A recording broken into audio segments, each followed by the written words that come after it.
Maka berkatalah Yesus kepadanya, sama-sama nyala iblis. Sebab ada tertulis, kau harus menyembah Tuhan Allahmu dan hanya kepada Dia sajalah engkau.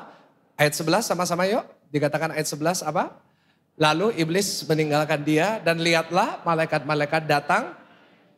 Kapan iblis pergi? Kapan iblis berhenti untuk mencoba Yesus? Ketika Tuhan Yesus usir, dia berkata, nyala iblis. Kenapa iblis pergi waktu diusir oleh Yesus? Karena Tuhan Yesus punya kuasa atas iblis. Dan percayalah hari ini kuasa yang sama yang ada di dalam Yesus ada di dalam diri kita. Amin. Yakobus 4 ayat 7. Sebab itu tunduklah kepada Allah maka iblis. Lawanlah iblis maka ia akan apa Bapak Ibu? Lawanlah si iblis. Maka ia akan lari. Karena itu hari ini kalau iblis datang nyerang kita dilawan. Ulangin sama-sama. Kalau iblis datang diapain? Boleh gak lebih semangat dikit supaya benar-benar dia lari ya. Ayo kalau iblis datang. Kurang. Kalau iblis datang. Iblis datang. Mertua datang. Bu, mertua bukan iblis, Bu. Kalau iblis datang dilawan. Karena itu karakter yang ketiga, catat. Kita harus memiliki keberanian untuk melawan iblis. Pak, Bu, orang Kristen gak perlu takut setan. Gak ada yang amin ya? Takut semua ya? Orang Kristen gak perlu takut apa? Setan. Karena saya heran, ngapain takut setan?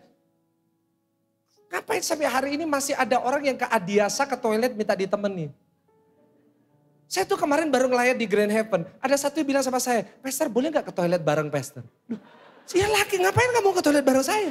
Ya saya takut di toilet ada setan. Apa sih?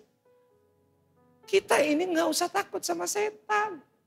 Setan yang takut sama kita. Halo. Seharusnya kemanapun kita pergi setan lari. Boleh katakan amin? Nah seharusnya kalau kita ketemu setan, setan lari. Nah kalau kita masuk toilet ketemu setan artinya apa? Kita hopingnya. Nah jadi itu yang harus saudara takutkan. Halo.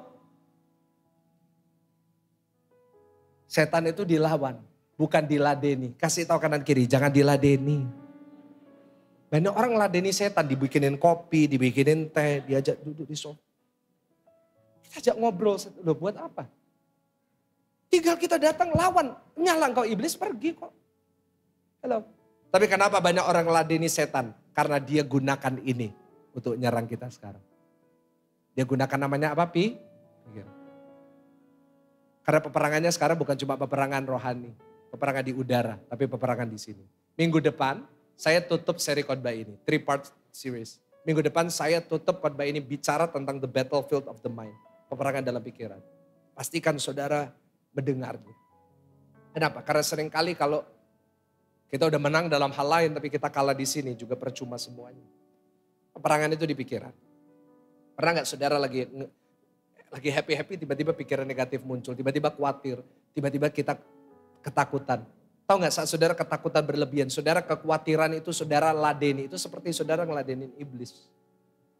Tapi syukur kepada Tuhan dia sudah berikan kita senjata untuk melawannya. Namanya pedang roh. Kita udah bahas kan minggu lalu.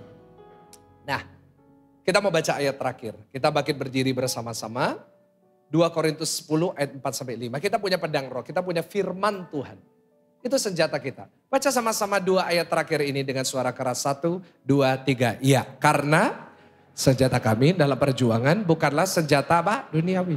Melainkan senjata yang diperlengkapi dengan apa? Kuasa Allah. Yang sanggup untuk meruntuhkan apa? Benteng-benteng. Ayatnya kelima, kami mematahkan setiap siasat orang dan merubuhkan setiap kubu yang dibangun oleh keangkuhan manusia untuk menentang pengenalan akan Allah. Baca kalimat terakhir ini sama-sama. 1, 2, 3. Kami apa? Menawan segala pikiran dan menaklukkannya kepada apa? Nah sih, dalam pikiran kita sering perang. Tapi kita bisa menawan pikiran kita lewat apa? Lewat firman. Nah minggu depan kita lebih dalam lagi ya tentang itu. Tapi saya tutup dengan satu kalimat. Dalam peperangan pikiran kita, selalu jadikan firman Tuhan menjadi kata terakhir. In the battlefield of your mind, let His word be the last word. Iblis akan menyerang saudara banyak this week, this month, this year. Sampai kapanpun. Tapi biar firman Tuhan menjadi senjata kita. Boleh katakan amin Pak Bu. Iblis itu nyerang kita semuanya termasuk saya. Jangan pikir hamba Tuhan gak pernah diserang iblis. Justru yang paling banyak diserang adalah hamba Tuhan.